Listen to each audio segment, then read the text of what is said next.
Good evening, councillors. Good evening, staff members, and good evening to our guests tonight, and welcome to our February meeting of council.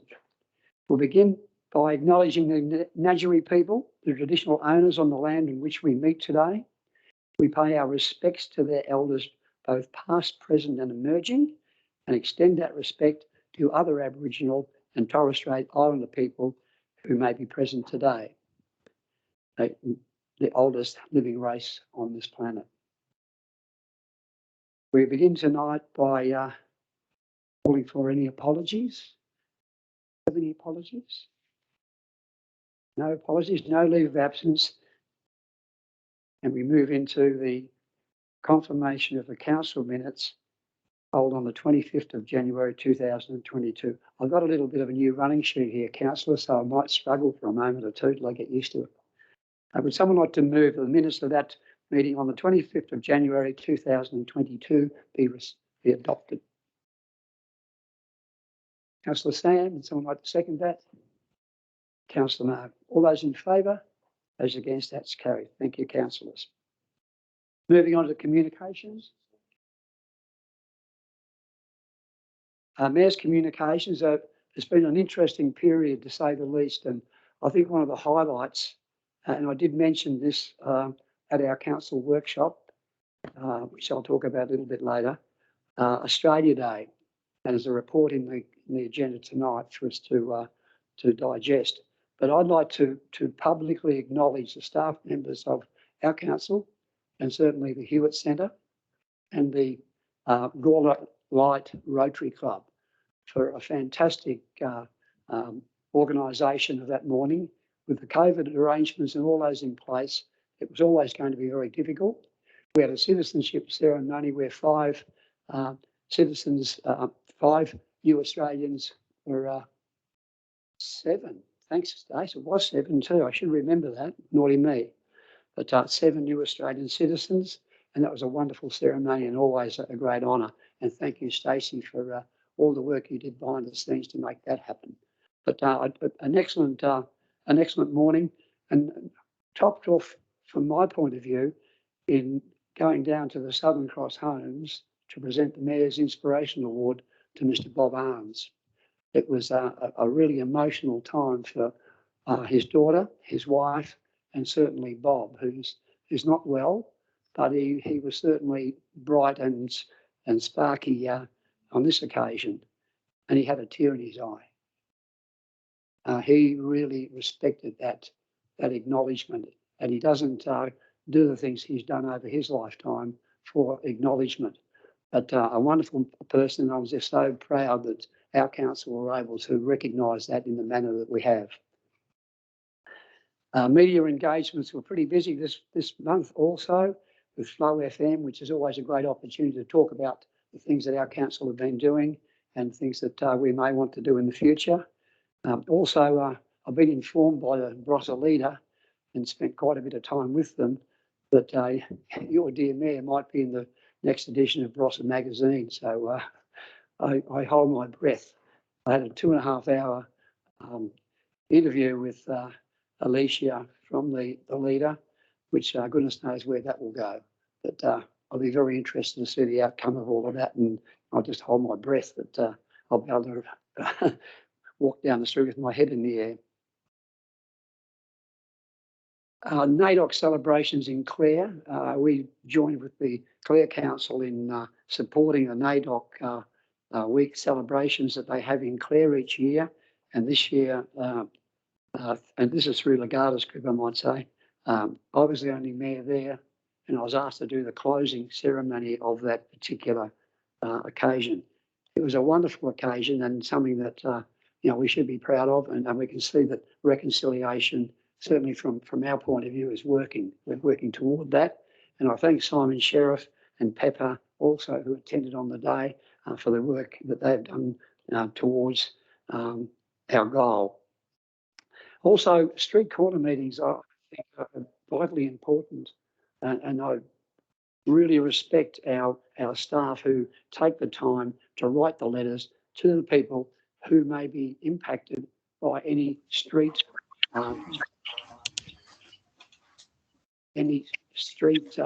repairs, maintenance or upgrades. And I think we're all aware of Kapunda Street being a bit of a nightmare for our council over 3 years now. But as on Friday, the roads were formed on Kapunda Street, and I'm led to believe yesterday and today they would have been spray sealed. That's the first stage in what will happen later on. The developers put their hand a little deeper into their pocket. But at least those residents up there are now driving on a sealed road and not getting a house full of dust, which they were getting before from trucks and traffic going to the recycle depot. So that was good. And I thank Councillor Dean for being there, and certainly the staff who came along and provided the information to the 20-odd residents that were there. It's a good opportunity to ask those residents how they feel about where they live and what they would like to see in the future. And we got told a few things, and we got some reasonable requests out of that as well. So that's always worthwhile. So I would encourage any elected members to attend those street corner meetings where you can, and thank the staff members for arranging that. That's pretty much all from me. And if there are any other council members who would like to report anything, please just let me know. Any other council reports, councillors? If not, we'll move on. We have no petitions tonight. And Mr. Mayor, Certainly. I wish to raise a point of order. When do I do it? You can raise a point of order any time you wish. Would you want to let later in the meeting or anything like that? No, you can raise a point of order. Right.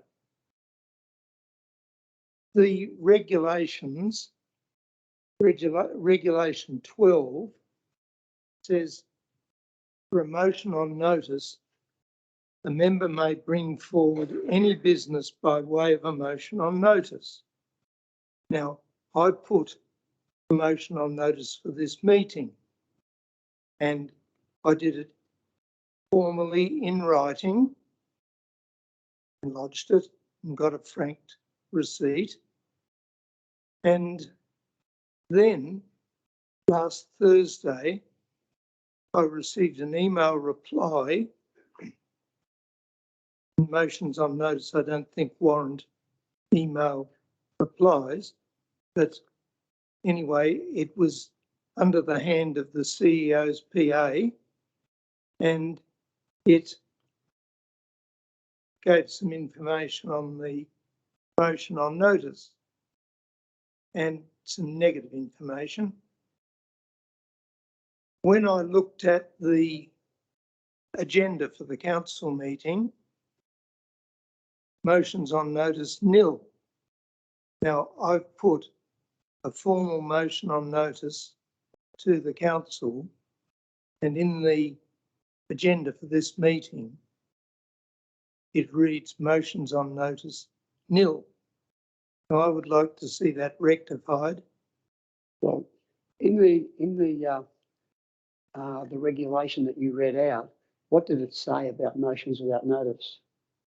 It's not a motion without notice, it's a motion. Well, a motion on notice. What did it say? Can you repeat that again? What would you like to know? Well, what you said. A member may bring forward any business by way of a motion on notice. But the business has to be legal business. It can't be ultra virus. And I understand the motion you brought forward was ultra virus, which means it's an illegal motion. So we can't accept it. That's why it's not on the agenda for tonight. Is that your last word on it? Well, that's my understanding of it, yes. All right. I'll consider my options and possibly take it elsewhere further. That's your capacity to be able to do that, councillor. Of course it I is. understand that where that decision would not have been made lightly. It would have been a considered decision before that happens. Well, I considered what I've just said now, and I'll consider my position on what my next step is. That's fine. That's your right, and I respect that. Thank you, councillor. Anything further, councillors? No further. We have a deputation tonight, or a presentation, I should say, from some very good friends.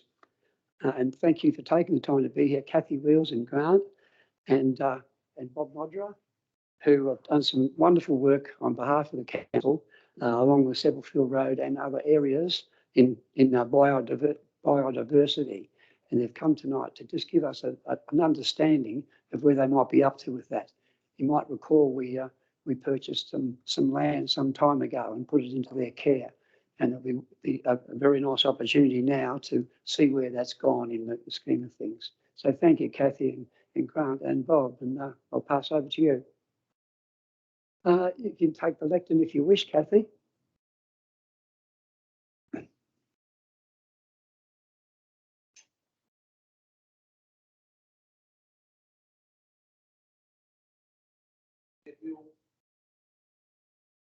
For the sake of the people online, Kathy needs to speak into a microphone.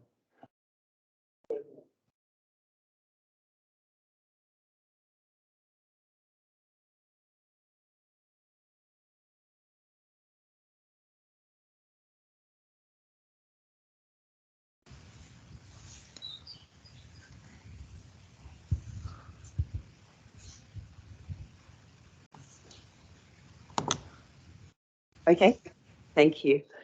Wonderful. Well, thank you, Mayor Bill and elected members for the opportunity to make a brief presentation on behalf of the Seppeltsfield Road Biodiversity Group, a local community group that I have the pleasure of facilitating. And I'd also just note that some of our group members have joined in online, and of course Bob Modra is here in the chamber, so I appreciate their support. Firstly, Seppeltsfield Road Biodiversity Group would like to offer our sincere thanks to Light Regional Council for your ongoing investment and resourcing of local biodiversity, and specifically to acknowledge your support for our group and our aspirations. The dedicated support from Andrew Philpott has been invaluable, as well as Council's significant financial and in-kind support over the past several years. In particular, I would like to thank Brian Carr and Council staff such as Richard Dodson for responding so proactively to the request from our local community to secure the vital piece of pristine Western Barossa bushland that Mayor just referenced at Leavick Road, Marananga. We're sincerely grateful for this. We want you to know that as a community. Our Seppeltsfield Road Biodiversity Group formed in late 2019 and provides a focus for the collective energy and passion of local landowners to enhance the region's biodiversity. It reflects our individual commitments to conserve and nurture the biodiversity of our local area and to collectively contribute to projects and share knowledge that will benefit our broader community. As you well know, Seppeltsfield Road has become an icon in recent times due to the century-old date palm avenue that frames the road. And as a group, we're also championing Seppeltsfield Road's sense of place by paying homage to the plants that originally grew in this Western Barossa landscape. We acknowledge the Ngadjuri people as traditional custodians of the Western Barossa region, with Ngadjuri country, as you would know, extending from Gawler in the south to Orroroo in the Flinders Ranges in the north. These Ngadjuri traditional lands are closely aligned with the range of the peppermint box or the Eucalyptus odorata, and the Ngadjuri were known as the peppermint gum people.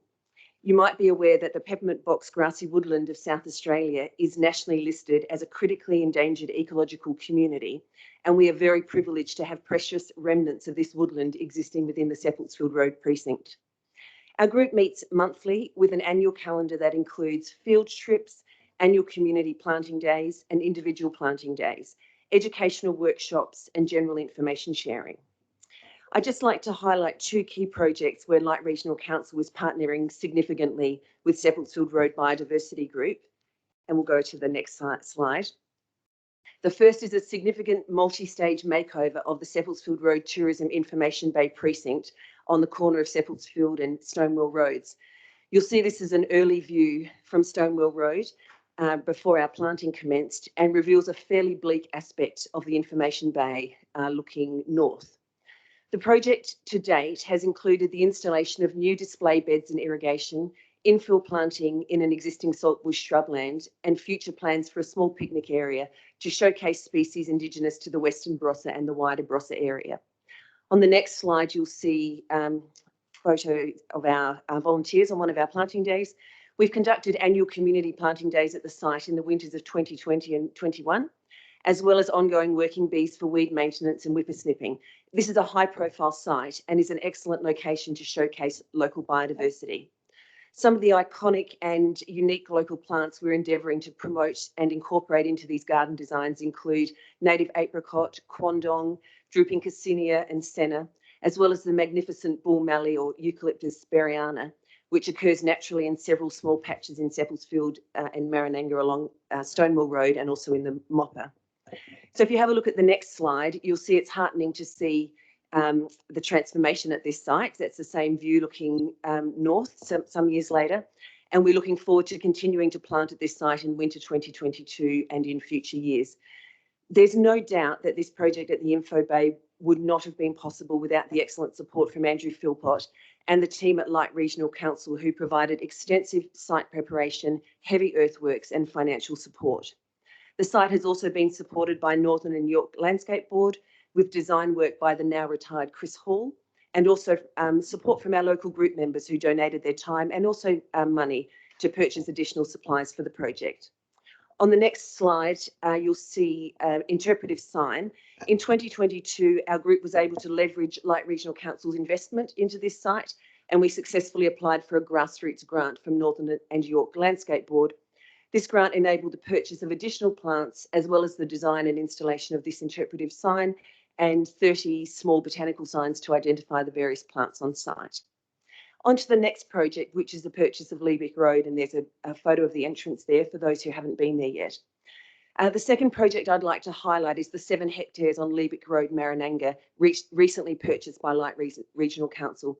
I'd like to reiterate our gratitude, the gratitude that our community feels for Light Regional Council's foresight in purchasing this land. It's a piece of pristine native bush that has vital significance to the region's biodiversity. The 7 hectares of land contain rare local species, is a source of rare seeds, and one, if not the only, remaining opportunity to view the Western Barossa as it would have looked prior to European settlement.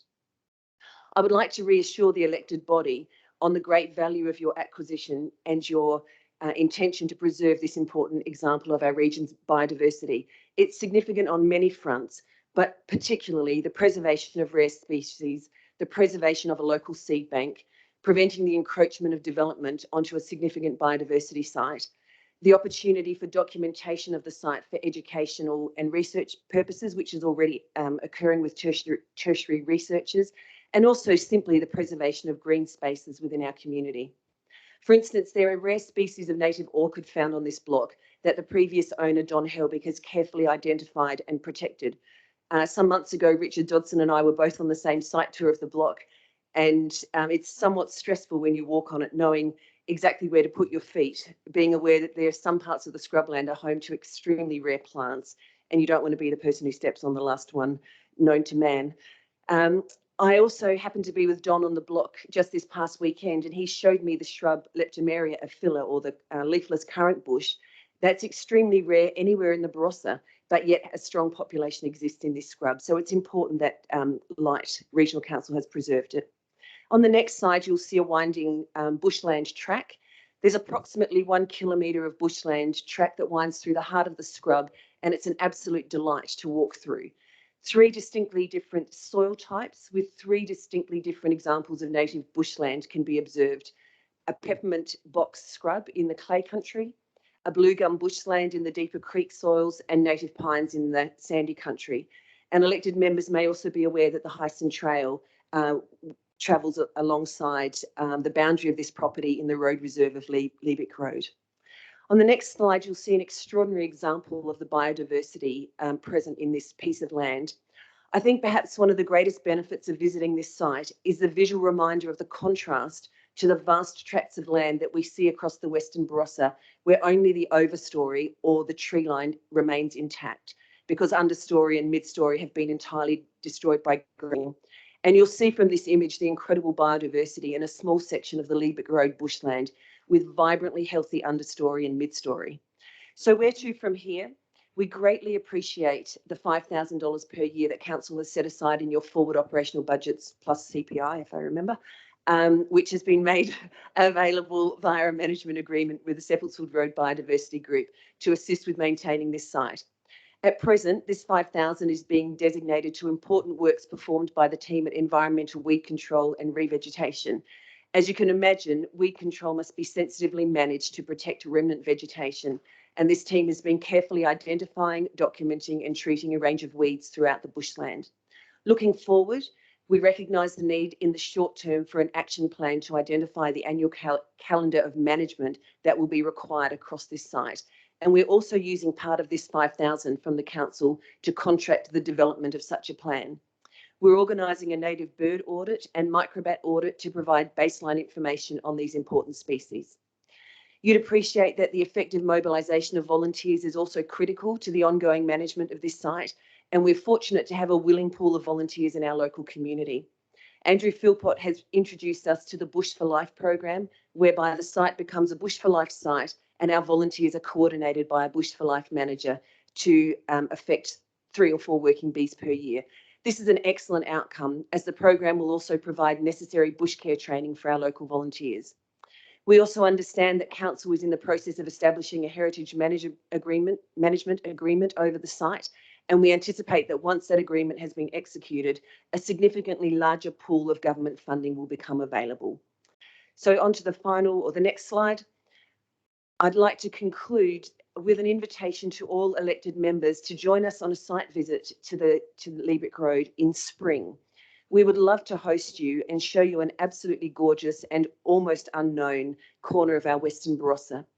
It is the desire of our group that the site be named the Don Helbig Conservation Reserve in honour of its previous owner, who is himself a living legend in the world of local biodiversity. So perhaps a site visit could be combined with an official naming ceremony. And then on to the last slide, it's simply a thank you for your time tonight and also for your demonstrated support for nurturing biodiversity. And I look forward to giving you an update in another 12 months. So thank you. Thank you so much, Kathy. Councillors, are there any questions? Councillor Sam. Just a comment that was really interesting. That was a great presentation, Kathy. And I, as an elected member, would love just a copy of the bird and microbat audit. That sounds so interesting. But again, congratulations on a fantastic presentation. That was really, really good. Thank you, Sam. Are there any further questions? Councillor Simon? Yeah, thanks, Kirsty, for the excellent presentation. I was just wondering, is there anything else Council could do for you? If you'd had a wish list, could you sort of tell us what that would be? Well, Simon. No, Richard's shaking his. He says, never ask Kathy Wills what more council could do for her. Look, on the moment, I can't say, which is really a badly prepared answer. But what I will say is that, you know, Richard Dodson and I meet relatively regularly to discuss this aspect of biodiversity. Andrew Philpott, council provides him as a resource to our group. And we do feel incredibly well supported in this area, but I'll take that on notice and come back with a list. So thank you. Thank you, Councillor Simon. Just a question from myself, Kathy. Would it be possible that Council could put that presentation on our website? Absolutely. That was a wonderful presentation. Thank you. And it did answer a lot of our questions that we may have. It opened up our eyes to, you know, a decision was made quite some time ago now, and it's probably to a lot of us a little bit forgotten. So that's a great reminder, and it was just so nice to hear the acknowledgement of particular staff members and the council as a whole. There's something like this because we are a caring council and we do want to see our biodiversity and our region thrive. And to be able to mobilise the volunteers in the manner you have is excellent. And I know that lovely information area there is it's outstanding. It really is, and it sort of sets the whole scene for visitors coming into the area. So it was a great credit to you and the whole biodiversity group of Seppeltsfield Road. And thank you so much for taking time to be with us tonight. We appreciate it very much. Thank you, Mayor. Thank you. So we can make that on the website. Thank you, councillors, and thank you, Kathy and Grant and Rob. We move on now to section 8 of our meeting, which is our business arising. We start in 24th September 19. Moving to the 27th of January 21. Moving to March 21. 27th to July 21. 31st of August 21. What's Councillor Simon? Yeah, through the chair, at the end of that little description there, it says that water on-off deed now close to be finalized. Any last changes from landholders to 18/2/22? So since we're 4 days after that, have we seen any last changes? I might ask Brian if he's got any update on that. Kyron or Simon? This is 6.1 on business arising. Yeah, through the chair. So a couple of the landholders have asked for an extension of time, which has been granted. I think it's been granted for an extra Friday week. Yep. So yeah, about extra 2 weeks. So we've got to still receive some feedback from a couple of them. Thanks. Thanks, Councillor Simon. Move on.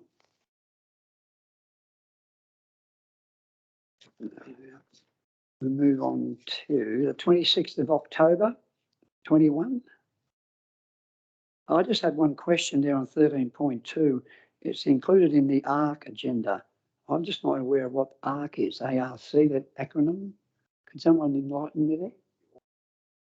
Oh, the Audit and Risk Committee, I'm on that.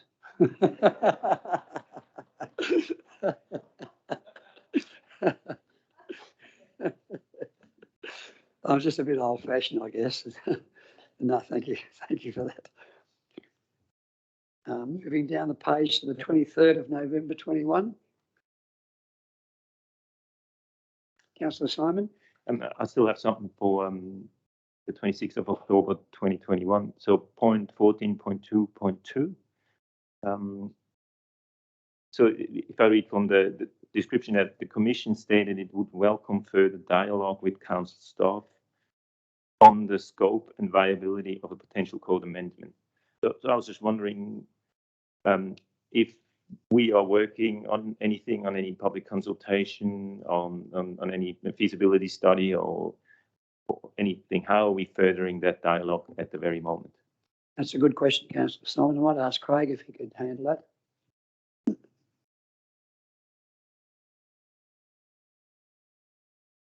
Sure, I should kneel at this point. Shall I try that? Always have to pull up a chair for the next one.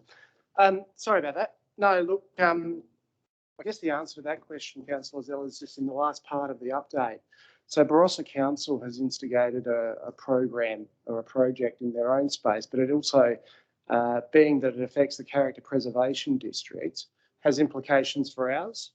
So in terms of steps at this point, I attended an initial meeting with the WAFTL group, thank you, Megan, in relation to that. And the next part of the Barossa program is to have a stakeholder workshop, which will invite, I guess, interested groups to have a nominated person attend and speak to these issues. They're quite broad, but they're related to several of the matters that were raised with Council back in November or October.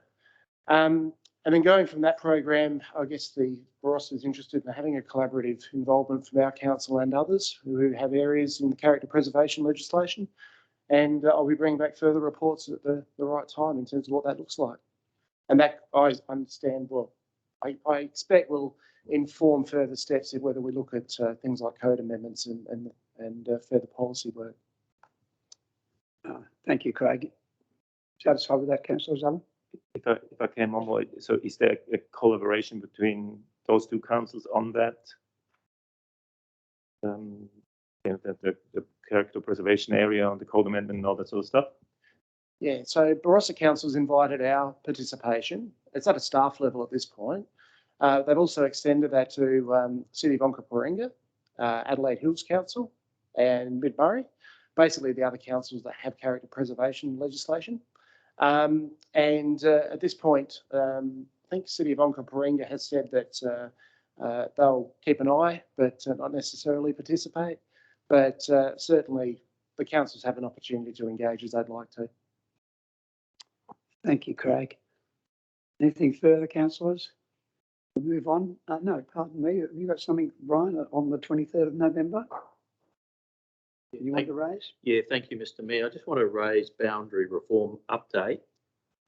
We're aware of a letter that has been sent to the Boundaries Commission from Mayor Redmond, which I want to bring to Council's attention. But also we received an email marked confidential from the Barossa Council, which I also want to bring to the attention of Council. So there will be a confidential briefing for information as item 16.3 in the confidential part of the agenda.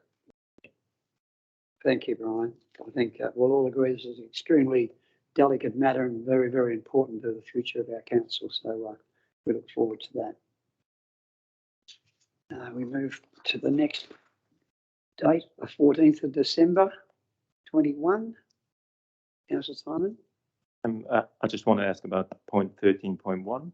It said that we had the application for improving crop fire resilience was unsuccessful, and it says a new application will be lodged in the future. Is there any timeline on that, or a possible timeline on that?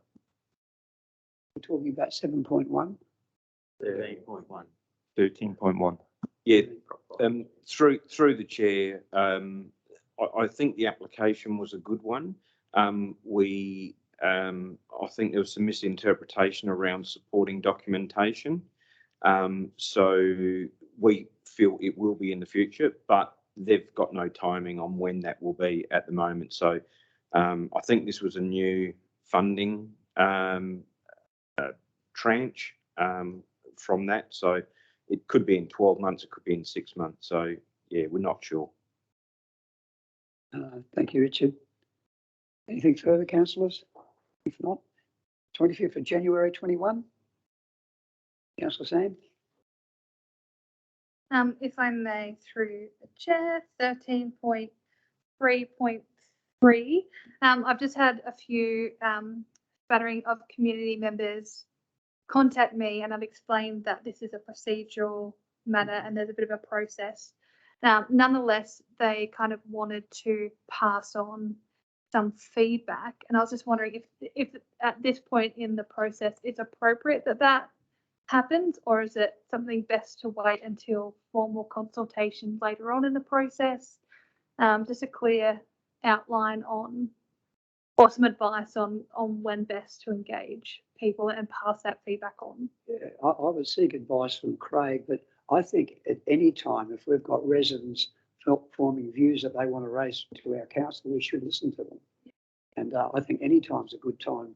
Personally, I don't know how this rolls out legally in terms of the way a development application is seen and progressed. So I might ask you to provide some background to that, but I like the question. I think we should do something about it. Thanks, Mayor Bill, and thanks, Councillor Mitchell. It is a new process, and basically at this point it's a proposal. So until it's been considered, I suppose, and taken forward as a project, if you will, as a new code amendment, it might be premature at this stage to have feedback. Certainly it's okay to receive feedback as elected members, and there will be an opportunity when it goes through a formal process if it gets to that stage. There'll be a process that's conducted in accordance with the Community Engagement Charter, so it is fairly far-reaching, or it's intended to be.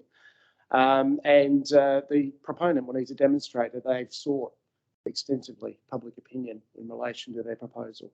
So initial preliminary views would only be those for now, and they could be of assistance to council to have a general idea, but there'll be a formal process later.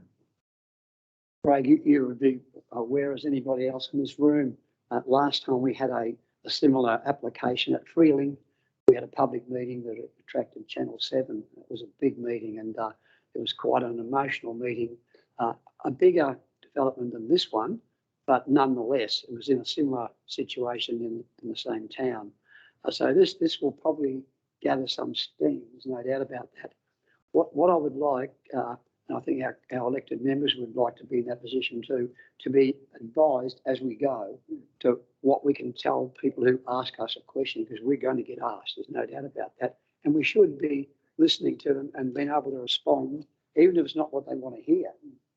We should be able to respond to them in some sort of way without putting an onus on your staff to have to come up with an answer to every single little question that comes up, but just some sort of overview of the process and the progress of the process would be handy, even if it was just in an email form, but of a monthly, even bi-monthly sort of update as to where this is up to, because it is going to cause a lot of angst to a lot of people.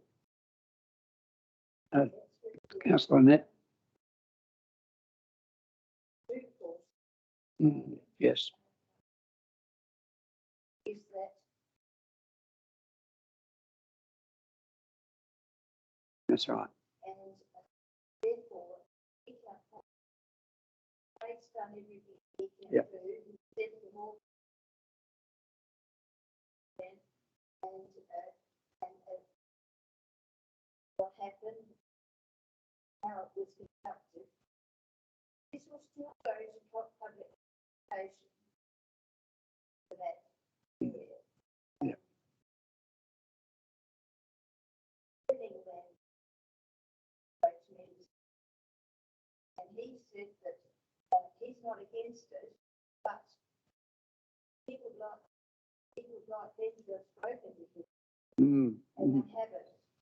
They haven't. And so that's where place. I think it's big. They might get a bit. I don't know. I think they might. I think you're right. In the budget, and that's sparked just from others, but with landholders about what's happening, and I can't tell them anything because I haven't been how far they are into the process. So I think we just have to sit tight and wait. Yep. And I did refer him to Craig if he want to know anything. Thanks, Councillor. Councillor Sam? I just advise anyone to put their questions or concerns in writing as part of our record management plan so that it's captured within our server system, basically. That if you've got any feedback, put it in writing and it's captured within our records management plan was my advice to constituents. Yeah. Certainly, Mayor Bill, if I can just respond to 2 points. In respect of your request for regular updates, happy to do that as a probably a report for information. It's not paragraph. That's fine. And certainly in terms of submissions, look, it is, I guess the point is that it is early in relation to this. There has been some media, I did see that in the Bunyip, and that's not surprising given there has been a history to this particular matter and it has a few steps to work through. But if people would like to provide preliminary comment, we can give feedback in terms of some more information about what the process involves, because it is a new process and we're all finding our way through it. All right. We're you. learning ourselves, aren't we, We to a are. large extent?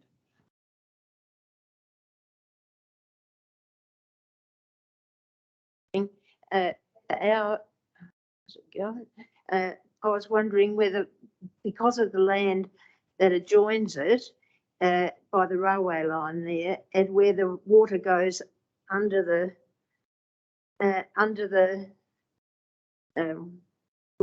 bank, it's on our land. It's going through.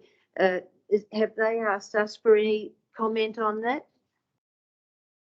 Through the chair, that was last month. That was the request for preliminary information. It comes via the CEO at this point. So the new process is a little bit different. The proponent is required to contact the CEO of council, basically to have any preliminary information they need to be aware of. Yeah. I brought it to council basically for awareness, but also to advise that we were doing that.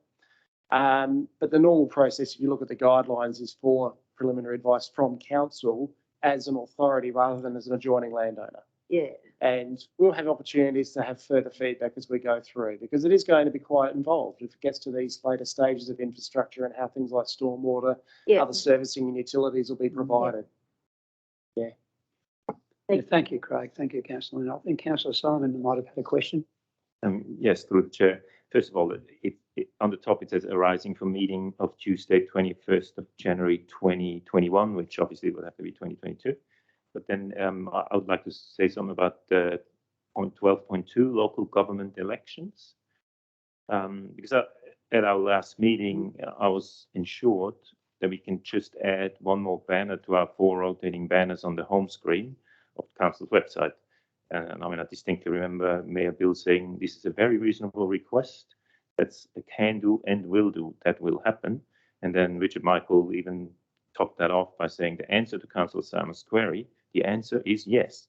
So, however, that hasn't happened yet. So, to be fair, obviously, I did see you guys did put a little thing on the local government elections. There's one on the. If you scroll to council and you go down there and then elected members, you see a little thing which is very good, and I totally think that's an excellent thing. But I still think for people to just be alerted that these elections coming up, because there's a lot of people that don't know. It would just be best if it's just on the home screen. If it pop up, if you want to pay your dog registration, or if you want to pay lodge a council development application, or whatever you want to do, that you see these council elections are coming up, just so people know that keeps in their head. Anybody that comes to our website, that they get similarly as they get said that we got COVID, which everyone knows, they get told the council elections are coming up. I think that would be a really great thing. So again, I thought last meeting we sort of agreed on that, but that hasn't happened. So I just wondered if you can Councillor Tom, rectify I that. don't think the election's been called yet. I think we've got to struggle with that. I don't think it's been called. The local government elections, the federal and state government have. I don't believe the local government election's been called. We can't advertise something that's not been called. But how do you mean called? We know that they're coming up in November. What date? Well, it's actually, it's out there. Those dates, you can go to the Electoral Commission website and it says all the dates in there. So, I mean, I don't know where they come from. Richard, do you have something to add?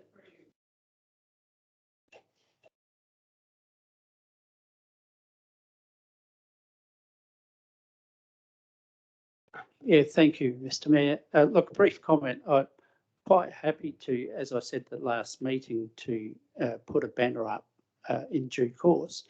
I think Lorinda has already issued a couple of general emails to the elected group about some election processes.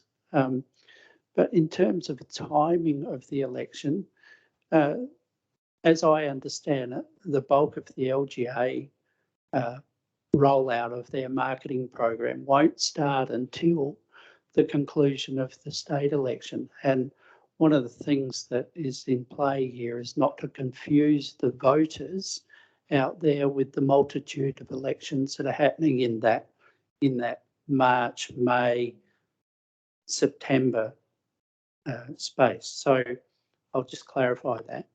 The local government election is always, as mandated by the Local Government Act, is always undertaken on the second Saturday in November. So in reality, though, the process starts a long time before that. So, for example, rolls commence being finalised at the end of May following the federal government election. So, and then we go into a caretaker period, which is for us, commences on or about the 9th of September for each local government election. So that's really the calling of the roll, if you will, or the update of the roll is the start of the process for us. So we'll target our campaign, if you will, more heavily from that point on. But as I said at the last election, and quite rightly, it hasn't occurred yet, but we will put a banner up on our website. There's no problems about that. Thank you, Richard. You satisfied with that, Councillor Zoe? Well, not really, because I heard the exact same thing last meeting. It still hasn't happened. I'm just wondering if it at least can have a timeline on it, maybe, or Well, because it seems to me in the meantime. Jeff mentioned the timeline, I thought, in his answer. No, he said we're going to do that in time. What that could be any Well, after time. the local government associations. No, but but exactly, that was the point last time, that we're not going to wait for the local government election, that they call do all their promotional material, because we could already now tell people elections coming up. We have a problem with not enough people voting, not enough people being engaged. So why don't we just try to engage them better and sooner? Just tell them there's an election coming up. That's all we need to do. How hard is it? There's 2 banners being added, 3 banners being added over the last week. One about fraudulent phone calls and one about new grant system. It's all great. So just add another one and say elections are coming up this year. And I thought last time we've been promised that that's going to happen, and it hasn't. So I would like to at least hear something saying like we're going to do it this time or then, or we're not going to do it or whatever. Through you, Mr. Mayor, I don't want to labour the point, but to appease Councillor Zeller's query, we'll happily put up a banner as soon as we can do that. I'll just advise though, it'll be very brief because we're guided by a process in the background. So it might say something like, reminder, local government elections, November 2022, and that'll be it. And perhaps a reminder about your making sure that you apply for your vote. But that'll be it, nothing more, because we're not fully conversant with the updated process at this point in time. Thank you. Thanks, Richard. Councillor Dean. The other comment I'd make is that we need to think about timing from this aspect, that if you start too soon, you get fatigue from people you're trying to inform, and you run out of steam well before they actually have to do something. So it needs to be at a time that's such that it's in people's mind at the right time, not months before the right time.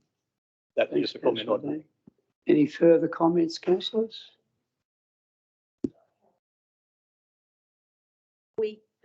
When will we get the list of the voters? At what stage can we apply to get the list? How long before?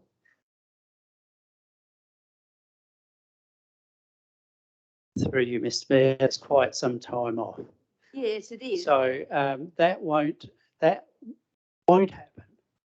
until the close of candidate nominations.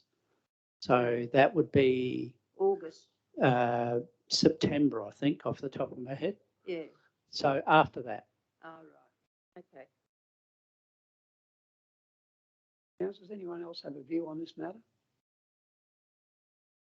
So we're quite satisfied with where we're up to with it. If so, let's move on. We're on to now where we were at. That was 25th of January 21, if I recall.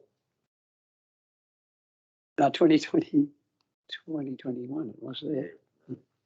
Okay. And I think that completes our business arising. Councillors, we move in and now to recommendations from the committee, section 9 of our meeting. 9.1 is the Economic Development Panel meeting. And we met on the 14th of February 22. And there's a recommendation at the top of the page that the agenda reports and minutes of that meeting be received. Councillor Lynn, Councillor Simon, all those in favour? As against, that's carried.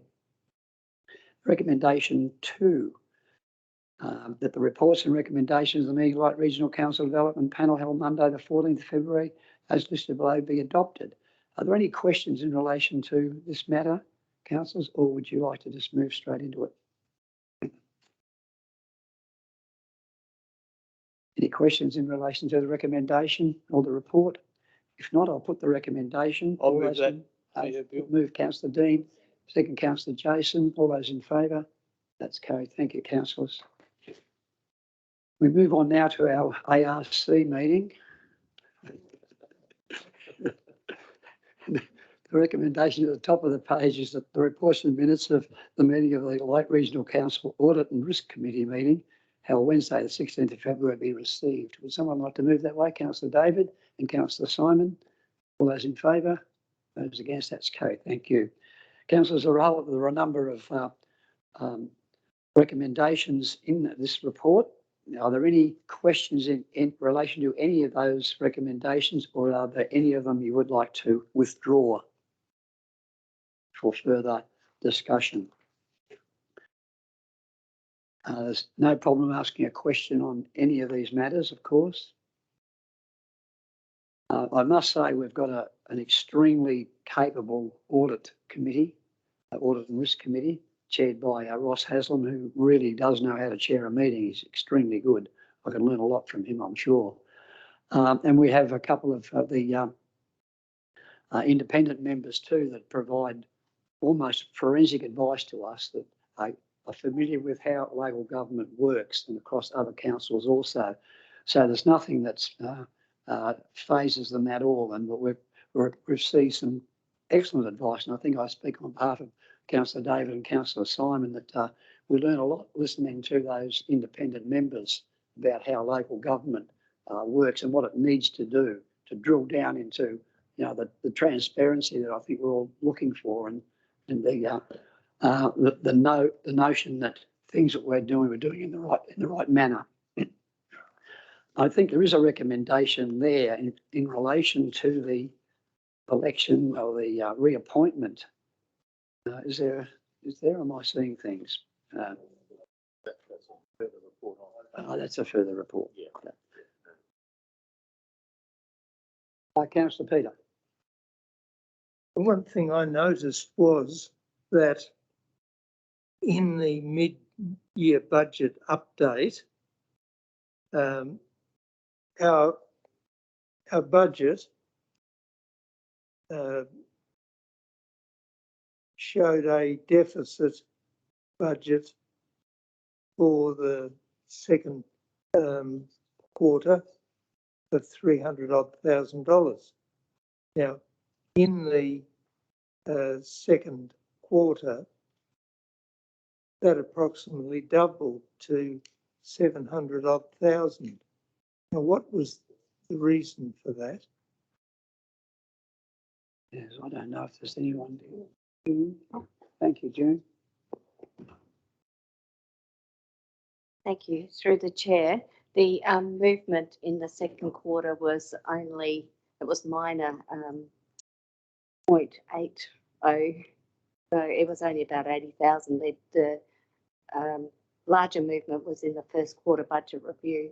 So I'd have to look up what that was comprised of to let you know, Peter. Revisit that first report. So if I can present that after to you, just give me a minute. But yeah, there was only minor movement in the mid-year. So did everyone hear that? There was just a minor movement? Thank you, June. Further questions, anybody on any of those matters?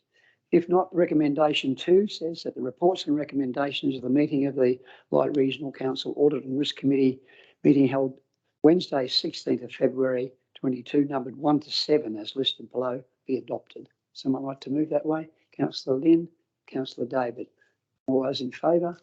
Those against? That's carried. Thank you, councillors. We move on here now for reports for information, and the first one is the Citizen of the Year Awards. And you know, I sincerely thank, and I did earlier, everyone involved in that day. It was a great occasion, and Stephen Nelson, too, I see he's the author of this report.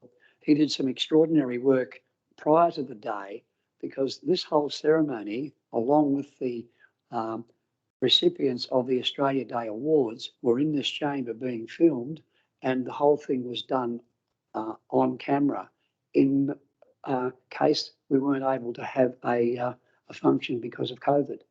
So all of the recipients came in, we did the whole thing, and Stephen organised all of that with the assistance of Pepper, of course. And Pepper's up online there too. Thank you, Pepper, for all that contribution to Australia Day. I did mention it earlier. But this was a very interesting way of doing things here. I was as nervous can be, because, you know, all the cameras were there, and actually it was done by young Sam Lecons, who's Dr. Lecons' son. He's got a company that do some extraordinary work, and they did all the filming of this, and I understand they've still got that in the can somewhere that we can use for any other occasion we want. I don't know if the pre-Australia Day film would be of much interest to anybody, but certainly the one that was conducted at Hewitt is still on our website, I understand, and will be till, I think, March the 1st. I think that's the cycle. But there's been some interest in that, which was good. And thank you, Stacey, too, because you were very much involved in that as well. But a great report from young Stephen Nelson, and I think we've got another winner on our staff. Any comments in relation to that, councillors? Not, we'll move on. Reports for decision. There's the Light Regional Council Audit and Risk Committee's independent members reappointment.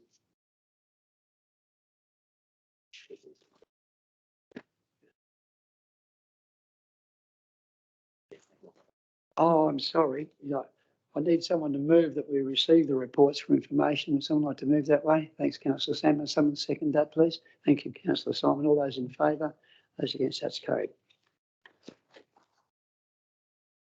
Thank you. Thanks, Richard. Now we're up to reports for decision. I just mentioned that 11.1, Light Regional Council Audit and Risk Committee independent members reappointment.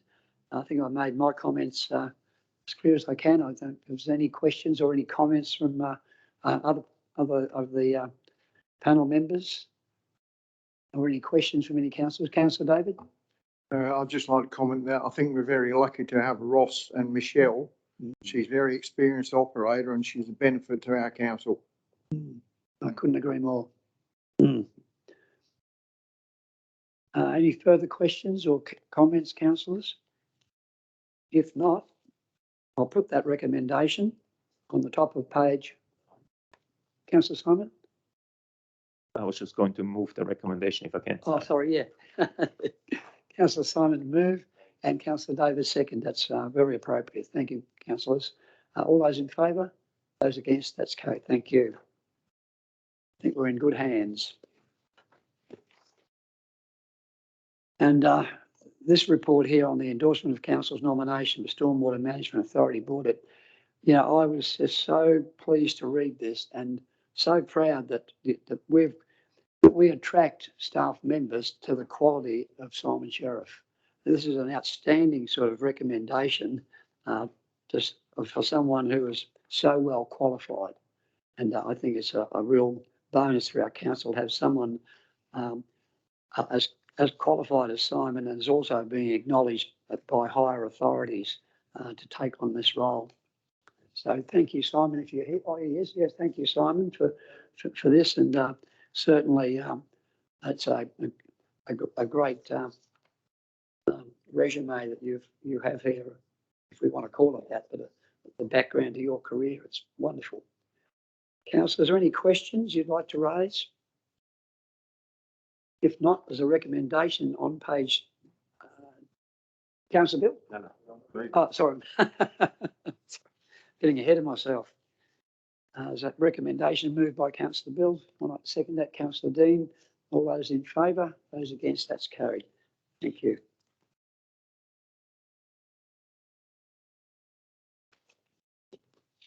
(11.3). Another recommendation there, halfway down the page, Kapunda Historic Mine Site in situ recovery test proposal. It's a continuation of what has already been agreed to in the past for various reasons and reasons that are set out in this report. Any questions or comments, councillors? If not, I'll put the recommendation. Councillor Dean move. Second, Councillor Lynn. All those in favour? Those against? That's carried. Thank you, councillors.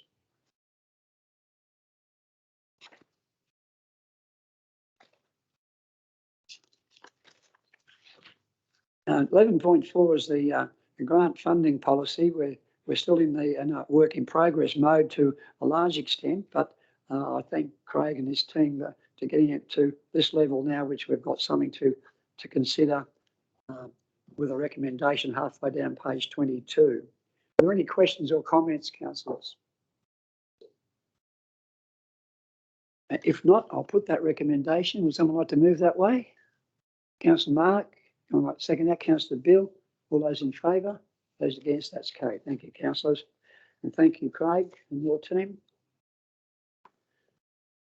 Wow, We move on to questions on notice, which we don't have. We have no questions without notice. Pardon, Councillor Bill? Yeah, thanks, Mr Mayor. Just when I drove up today, the East Terrace was blocked from bottom end of the bridge. Is that a permanent blockage, or is that because of the accident, or is it still waiting to be fixed? That's a very, very good question, and I'm pleased to raise that, Councillor Bill. Yeah, through the chair, that part of East Terrace isn't actually open yet. So we've built the road all the way down, and our aim was when we got to that point that we'd be ready to build the intersection. But we didn't have all of the approvals in place. We did to do that at the moment. We're about a week away from that before we come back in. That said, I believe there was an accident there and the police may have been diverting traffic. So that was up to the police.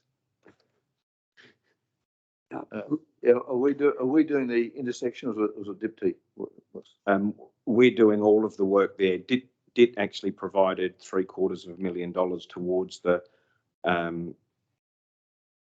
the contribution that we then used to actually get grant funding. So their 750 actually enabled it to be 1.5 million. So we got 1.5 million for the project without any of our money. Richard, would it be fair to say, and I think there's been some frustration with the arrangement with DIT, they seem to be dragging the chain somewhat, and our council seem to be taking that responsibility, which they've had no control over. I think what I understand, our council staff were mobilised, were ready to complete that task, but struck some barriers with the department, and those barriers were extremely difficult to jump over. Would that be correct?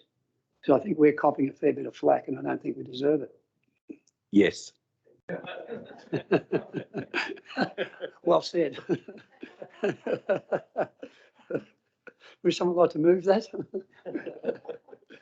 But no, it is unfair. I think there was some unbelievable changes to the design at the intersection there that made it extremely difficult for our council to continue on that way, and it would have been extremely expensive as well. So there's been a lot of negotiation, a lot of time wasted, in other words, on talk instead of allowing our guys just to get on with it and finish it. It's frustrating, and I wish we could tell all the people out there, because there's a lot of questions going around about it, and rightly so. It's it's affecting a lot of people at the moment because it's almost finished, but not. And the big trucks, they want to come down there and they can't. So all of that. So hopefully we've just got to hope Richard and his team can crack the whip a bit harder and get them approving final design. Councillor Dean? Thanks, Mayor Bill. Once the work starts, again, how long roughly will it take to complete it? I would expect about 8 weeks. Councillor David? Question now knows. 3 months ago, we were promised the business plan for the Kidman encounter. Have we got an update on when we're going to see that? Because I'm getting asked questions in the street and I can't tell them anything. The Drovers? Yeah, Drovers encounter. Yes. Yeah. Business case? Yeah, through the chair, we just haven't been able to get to providing that information up on the website. So we're going to be providing it on the new Light Invest website. But with just staff resources with various projects, we haven't been able to get to it yet. So have you got any suggestions what we tell the ratepayer in the street when we ask you the questions about where's the money come from? Because they've noticed that we've made purchases of land and buildings, yet there's been no official go ahead yet with the project. So I'm being asked the question, where is the money coming from? And I said, well, I don't know. Ask the question at council. That's the reason for the question. So yeah, my response is that information will be provided and hopefully we can get that up there in the next month. In about the next month? Yeah. Thank you.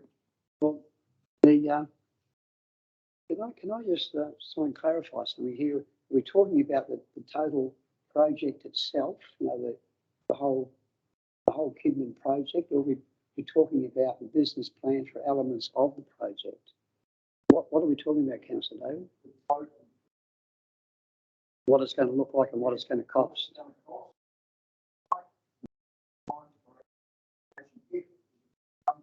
Yeah. Okay. So is that what you're looking to do? Yeah. That's it. So as long as we all know. And someone else had a question, I think. Councillor Sam. If I may, this is probably something that's a little bit outside our policy control, but I'd really like us to move into an advocacy role on this. So today I was having a look at realestate.com, and in our entire council region, there's 2 houses available for rent. Our entire council region, there's 2 properties and not one under $400 a week.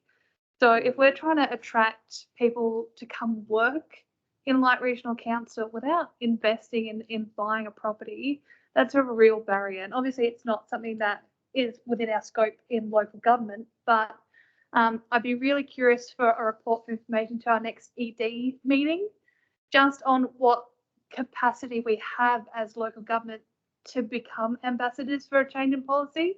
Because I think this issue on regional rental shortages isn't going anywhere, and I think in the next 12 months it probably will start to see an impact in our region even more significantly than it is now. Yeah, thanks, Councillor. That was horrifying to think there's only 2 in the entire region. Great. Yeah. Great, thank you.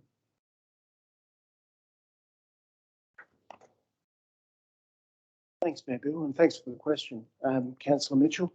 The timing is quite interesting in the sense that only recently the LGA Secretariat was seeking information about housing affordability and availability. And as chance would have it, I was doing some high-level research on this only last Friday and found the same thing on realestate.com. It was 3 at that stage, so yeah, the number is quite low in terms of what you might expect. And unfortunately, it's it's something which is being experienced by our adjoining areas as well. I think Gawler had 6, Adelaide Plains had 0, Barossa had about 6 as well. So in terms of the information the LGA was seeking was more case studies of areas of particular crisis that they were looking at taking through to the SA Region of Councils meeting. There's a roundtable, I believe, that's being planned. I'm not exactly sure of the timing, where they're looking at engaging with the state around this issue more broadly. We didn't have case studies to provide, but only this, I guess, sense that we're hearing anecdotal information about these pressure points. And in fact, I was only talking with Councillor Mosley about this broadly this afternoon as well, because I put a call through just to get a bit of an idea about what rental availability listings and demand might be. So it's very much an issue that we're, I guess, at this point monitoring for broad awareness. That's not to say that there's easy pathways to relief, but at the same time, I guess we're conscious that with interest rates potentially rising and other pressure points, whether it be diversion of resources to Airbnb, I'm not sure how prevalent that is, but it's certainly a possible factor. COVID may also be having impact in this space. It's something that we're conscious of. Affordable housing policy separately at the state level is being a matter that's being raised as well. That's the minimum requirements for new estates. But the simple, I guess, fact is that at this point, historically, if you look at census data, we've had a low rental housing supply. We have limited social housing. I think we're tracking at about 28% housing supply being rental available in terms of the censuses of 2016, excuse me, in 2011. And ours was at, that was state level, sorry, it was 28 and ours was 14. So we are in a prevalent area of private occupancy as far as our demographic characteristics. So look, that was a long-winded answer, I'm sorry. The information was fresh after looking at it late last week, but it is topical, it is important, and it is something we're aware of and monitoring. Thank you, Craig. Councillor David, would you have anything to add to this discussion? Because I think you've Yes. got a handle on what's going on now. I had a good chat with Craig about this earlier, and the way I see it, it's going to get worse before it gets better. And unless the state governments start putting money into the lower socio-economic band for housing, it's not going to improve. Or either that, they've got to give a bigger tax incentive for people to build new housing, that they're investment housing to rent out. So there's two key items there, and I just see it getting worse and worse. I'm fielding about 5 calls per week with people looking for rentals in the local area. And I was astounded. I just sold a house in the last month or so, and I sort of said, my estimation with $300 a week rent, they're currently getting $395 per week. And it's like, take it or leave it, that's there. If you don't take it, there's 4 other people that will. And that's how tough that rental market is. So I believe state government have got to get in a big way and do something about it, because eventually it's going to affect us all. Councillor David, is there anything you'd suggest as a council that we could do? Can we do anything at all? I don't see it's our level. It's not, we're not capable of putting the dollars in that needs to be put in. This is a state and federal matter that needs to be attended to by them in Adelaide, at least. You know, I don't see it's too big a problem for a local council, because this is statewide. This is not just our council. So, you know, North Terrace have got to get off the bum and get some money into what used to be Tom Playford's area, I suppose, the South Australian Housing Trust. We need a revamp of something like that now to provide for all those people who are looking for jobs, you know. I was just preempting a question that we're all going Yep. to get being election year. What are council doing about it? Well, You know, and all I we can agree do with is what I'm lobby saying. our members and say, you know, what do you fellas in Adelaide intend to do about this? It's becoming a crisis, you know. What are they doing about it? If we may need to put a bit of pressure on ourselves as a council and ask that question formally to the government, to the state government, on behalf of our residents of our region. If we've got numbers like 2 rentals available in the whole region, we need to let them know that. And I would suggest that we try and do that in a formal sort of sense. So we are doing something. At least we're letting them know what our issue is specifically. I don't even need a motion to do that, but I think if that's a general agreement around the table, I think our staff could probably handle that pretty easily and get it to the right department in North Terrace. I think that'd be a good move. And maybe we'll get Legatus to do something similar as well, to get something from the wider region. Now, thanks, Councillor David. Any disagreement with that sort of approach? Just a question, Mr. Mayor. In the newer developments, is there any requirement for low value houses or in the mixture? Is there any thing in that respect? I know there is in New South Wales, but is there anything in South Australia? Good question. The short answer is yes. Mostly at the greenfields development stage, through affordable housing, minimum requirements for land to be set aside. And there are price points that are related to that. I could prepare a more detailed response in a report to a future meeting, but there is a gazettal that has a minimum requirement for a price point for a certain amount of land. I can't recall the exact figure, I'm sorry, just as I sit here, but there is some state legislated moves in that space. Thank you, Craig. Any further questions, councillors, or whatever in relation to that? Well, at least we've got some sort of action that we can attempt, at least, and whether it goes anywhere is another matter, but at least we're doing something about it. And I think it's really quite horrifying. Just a couple of observations. To do with affordable housing and housing, state policy is a critical element to this, because they've had for years a 15-year supply of land, and that artificially provides a limit to what land can be put onto the market. So that keeps quite a high floor on land prices. So they could easily correct that. You've got banks and lending practices of banks. Since the banks review, they've tightened up on the lending. So that also feeds into the housing squeeze and the affordability of housing. And then you've got, as a result of the pandemic, the supply chain, labour, skill shortages and material shortages, which is also making it difficult to roll out the housing at a pace that is going to meet demand. So almost a perfect storm, which is what I think we in Australia and South Australia are experiencing, and it does need intervention by government without a doubt. So just my observations. No, thank you, Brian. But I think the more information we can get and digest, the better make informed decisions. Thank you. Councillor Sam. So through the chair, the state vacancy rate is 0.4%. 0.4. 0.4% at the moment. So that's what I mean. It's not necessarily our policy area that we have a lever to control, but I think in the next 12 months, moving into an advocacy role is probably, I think, really important for our long-term sustainability as a region. And it's not just that there's a shortage. A 4-bedroom house in Penrith is $600 a week.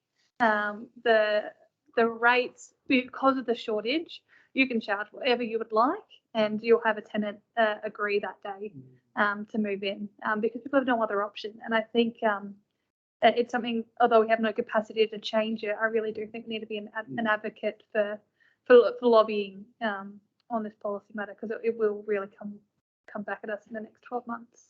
Yeah, thanks for raising this, Councillor Sam. It touches me. I grew up renting houses and spent a lot of my life in rental accommodation, and I know how difficult it was then. That was sheer luxury, it sounds, compared to what these poor devils have got to put up with now. So, I'd like to think that at least we're thinking about it, and we'll try and do what we possibly can, and of keeping the politicians informed of our efforts might be a good start.